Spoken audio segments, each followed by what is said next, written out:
Bien-aimés dans le Seigneur, que Dieu vous bénisse. Je suis ravi de vous retrouver pour une nouvelle émission de l'Excellent. Nous allons encore partager autour de la parole de Dieu. La parole de Dieu, source de salut pour l'humanité. Cette merveilleuse parole qui nous fait du bien, cette merveilleuse parole, bien-aimé, qui nous booste, cette merveilleuse parole qui accomplit de grandes choses dans notre vie. Alors, une fois de plus, soyez bénis au nom puissant de Jésus. Surtout, n'oubliez pas de partager cette émission, partager autour de vous pour bénir plusieurs personnes. Alors, aujourd'hui, j'aimerais partager avec vous quelque chose de particulier, un thème particulier sur le mystère de l'Alliance. Le mystère de l'Alliance, j'aimerais partager ce thème avec vous. Et pour cela, je vais m'appuyer sur deux versets principaux. Ok, le mystère de l'Alliance, et je vais prendre deux versets principaux, comme je l'ai dit, qui vont nous aider tout au long de ce partage ensemble. Alors, sans plus tarder, je vous invite à ouvrir vos Bibles, je vous invite à parcourir vos smartphones, à vous connecter sur la Bible et nous allons partager. Alors le premier texte que j'aimerais que nous puissions partager ensemble se trouvait dans le livre de Psaume. Le Psaume au chapitre 50, verset 5. Le Psaume chapitre 50, verset 5. Nous allons le lire ensemble au nom précieux puissant de notre Seigneur. Le Psaume chapitre 50, le 5e verset. Alors, qu'est-ce qui est dit dans le Psaume 50, chapitre 50, verset 5? Je lis au nom du Seigneur.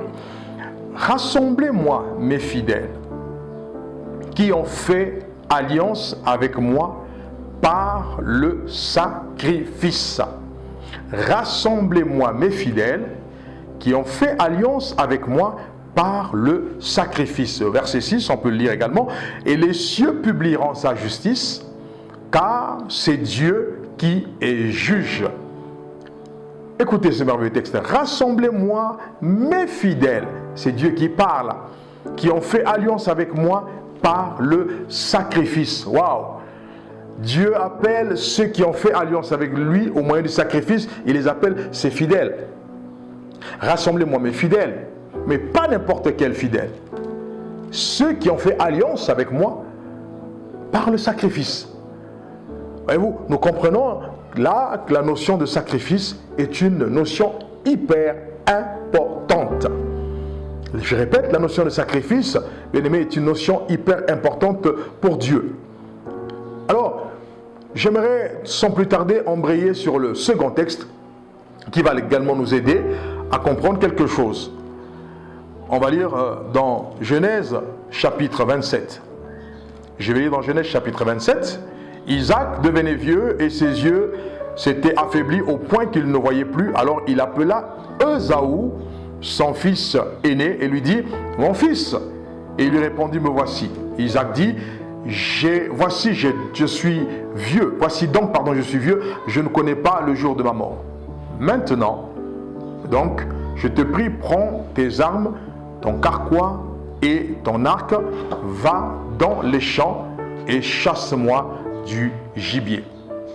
Fais-moi un mets comme j'aime et apporte-le-moi à manger afin que mon âme te bénisse avant que je ne meure. » Verset 5. Rebecca écouta ce qu'Isaac disait à Ésaü son fils, et Ésaü s'en alla dans les champs pour chasser du gibier et pour le rapporter. Verset 6. Puis Rebecca dit à Jacob son fils, « Voici, j'ai entendu ton père qui parlait ainsi à Ésaü ton frère. Apporte-moi du gibier et fais-moi un mets que je mangerai et je te bénirai devant l'Éternel avant ma mort. Maintenant, mon fils, écoute ma voix à l'égard de ce que je te commande. Va me prendre au troupeau 2 bons chevreaux, j'en ferai pour ton père un mets comme il aime. » Verset 10. « Et tu le porteras à manger à ton père afin qu'il te bénisse avant sa mort. » Jacob répondit à sa mère, « Voici, Ésaü mon frère est velu, et je n'ai point de poil. Peut-être que mon père me touchera-t-il, et je passerai à ses yeux pour un menteur. Et je ferai venir sur moi la malédiction et non la bénédiction. » Sa mère lui dit que cette malédiction, mon fils, retombe sur moi, écoute seulement ma voix, et va les prendre. Waouh! J'aime cette dernière parole de Rebecca. Que cette malédiction retombe sur moi. Que cette malédiction, mon fils, retombe sur moi. Écoute seulement ma voix et va les prendre. Waouh! Vous savez, Rebecca m'a toujours impressionné.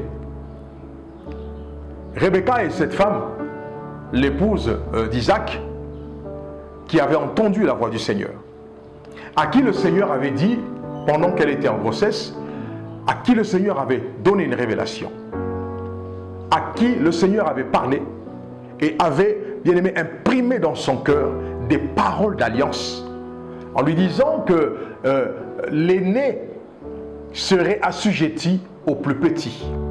Pendant qu'elle portait sa grossesse, le Seigneur va lui dire qu'il y a 2 nations dans son sein, mais que l'aîné serait assujetti au plus petit. Et Rebecca a gardé ses paroles d'alliance. Vous savez, Dieu n'a pas parlé à Isaac, Dieu a parlé à Rebecca. Et Rebecca a gardé ses paroles. Certainement que s'il avait parlé à Isaac, Isaac n'aurait pas accepté, Isaac aurait désobéi. Pourquoi? Parce qu'en tant que juif, l'aîné était Ésaü. Celui qui avait la primauté, c'était Ésaü. Mais Dieu, dans son plan merveilleux, a fait passer Ésaü après Jacob. Mais il s'est adressé à Rebecca. Alors, le temps est arrivé où la bénédiction devait se faire. Le temps est arrivé où Isaac, en tant que père, devenant vieux, devait bénir ses enfants. Mais il va s'adresser à l'aîné, qui était un habile chasseur, Ésaü, en lui disant, le temps est arrivé où je dois rejoindre, comment dirais-je, mes pères, où tout homme doit partir. Mais j'aimerais te bénir. Et pour cela, étant donné que tu es un habile chasseur, fais-moi un mets, un plat, comme je les aime, et je te bénirai. Et là, on peut se poser une question. Depuis quand Ésaü préparait-il des mets pour son père? Depuis quand Ésaü préparait-il des mets pour son père? Normalement, c'est l'épouse qui est censée préparer pour son époux. Là également, il y a une révélation que nous aborderons beaucoup plus tard. Et Rebecca va rentrer en scène, ayant écouté les propos de son époux auprès de son fils aîné. Rebecca s'est souvenue des paroles que Dieu avait imprimées au-dedans d'elle pendant qu'elle était enceinte. Et j'aimerais faire ressortir quelque chose. Elle va donc dire à son fils Jacob, voici comment, de telle manière, a parlé ton père. Maintenant, mon fils, va dans le troupeau, choisis 2 chevreaux et apporte-les-moi. Et pourquoi est-ce que Rebecca a demandé 2 chevrons? Isaac était-il gourmand au point de manger 2 chevreaux? Je ne pense pas. Elle dit, apporte-moi 2 chevreaux et fais ce que... Écoute ma voix, mon fils. Et le fils va dire, oui, mais tu veux me faire passer pour un usurpateur. Au lieu de la bénédiction, ben c'est la malédiction qui s'attachera à moi parce qu'il y a une différence entre mon frère et moi. Mais la mère lui dit que cette malédiction retombe sur moi. En réalité, elle était en train de dire que je dois accomplir ce que Dieu m'avait dit. Je dois accomplir la promesse de Dieu. Je dois accomplir la parole de Dieu. Et pour accomplir cette parole, j'ai besoin d'élever un sacrifice. Pour accomplir cette parole, je répète, j'ai besoin d'élever un sacrifice. Et nous comprenons par là que les 2 chevreaux ne devaient pas servir uniquement à nourrir Isaac. Il y a un chevreau qu'elle devait préparer pour nourrir son mari, mais l'autre chevreau était destiné à être placé sur l'autel de Dieu. le second chevreau devait être placé sur l'autel de Dieu. Rassemblez-moi mes fidèles qui ont fait une alliance avec moi par le sacrifice.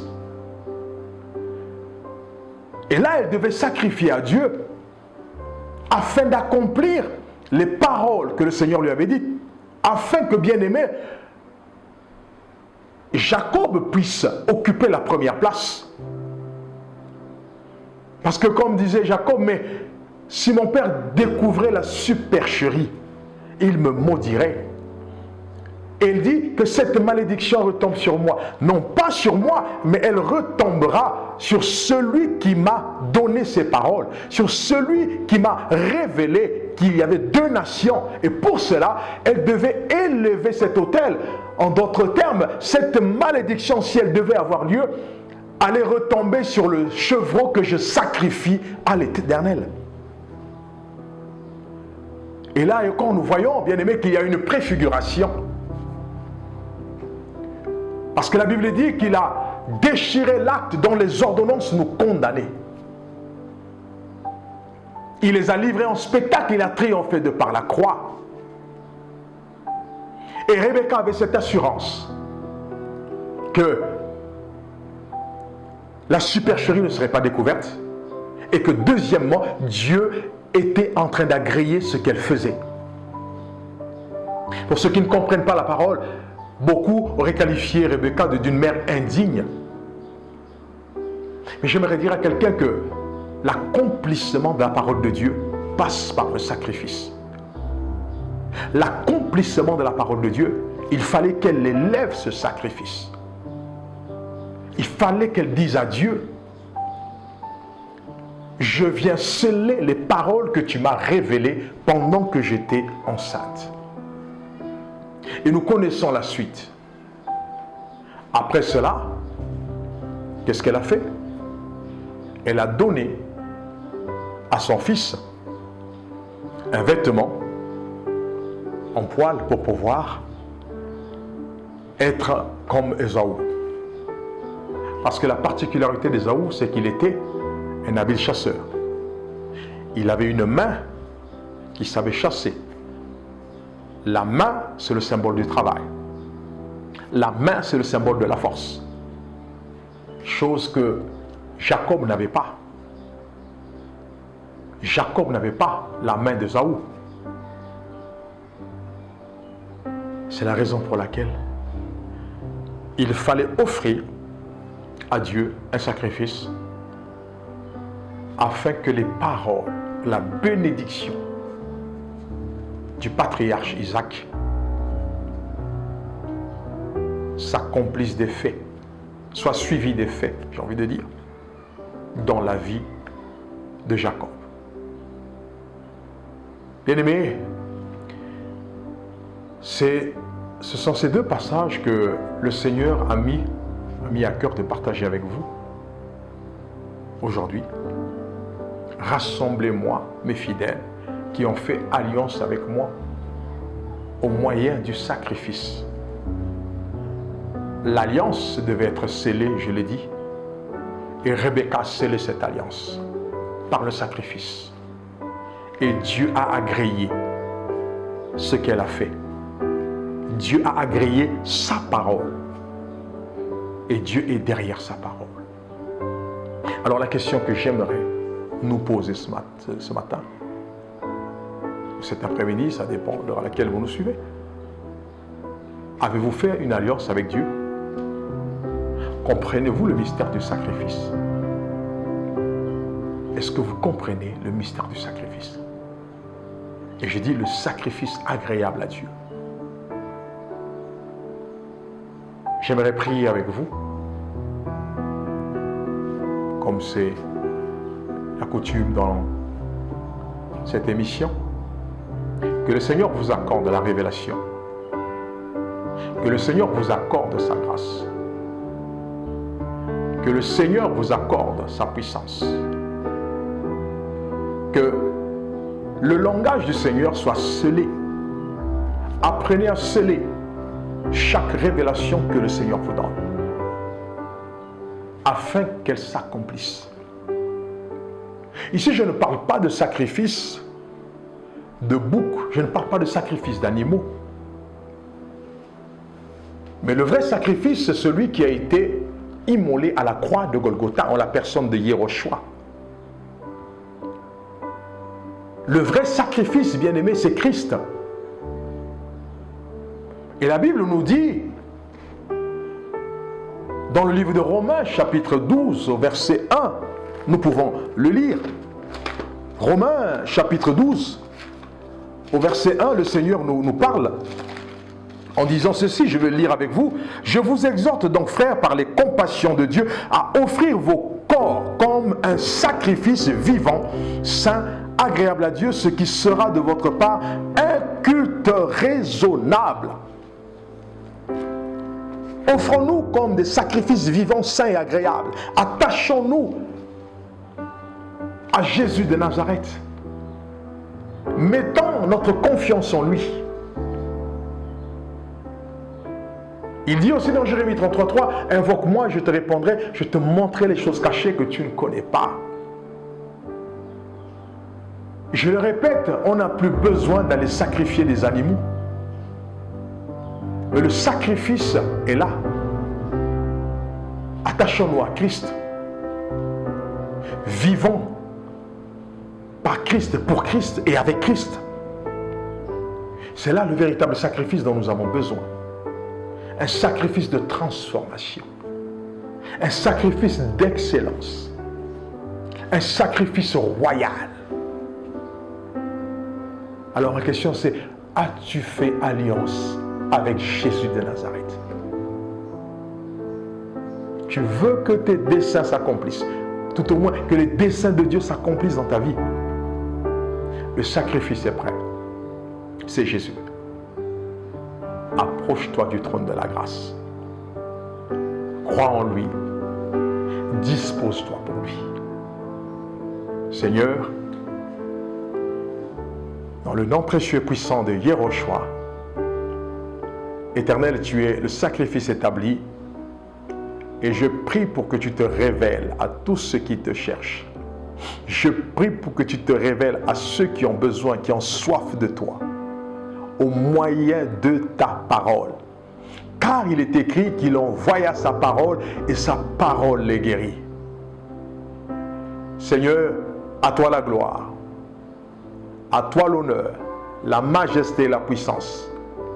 Ce que tu as fait avec Rebecca, Seigneur, cette puissante révélation que tu as agréée par le sacrifice, tu peux le faire également avec un bien-aimé qui est en train de nous écouter, avec un bien-aimé qui est en train de nous suivre, qui a reçu quelque chose de ta part, mais qui ne sait pas comment le sceller, qui a reçu des promesses, que ce soit en songe, en vision, ou par une parole prophétique, une parole de connaissance, mais qui ne sait pas comment sceller cela.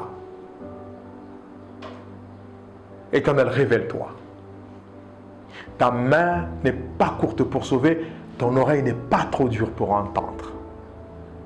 Mais que toute la gloire te revienne. L'honneur, la puissance et la majesté. Dans le nom précieux, glorieux et puissant de Yehoshua, nous avons prié. Amen, amen, amen. Soyez bénis.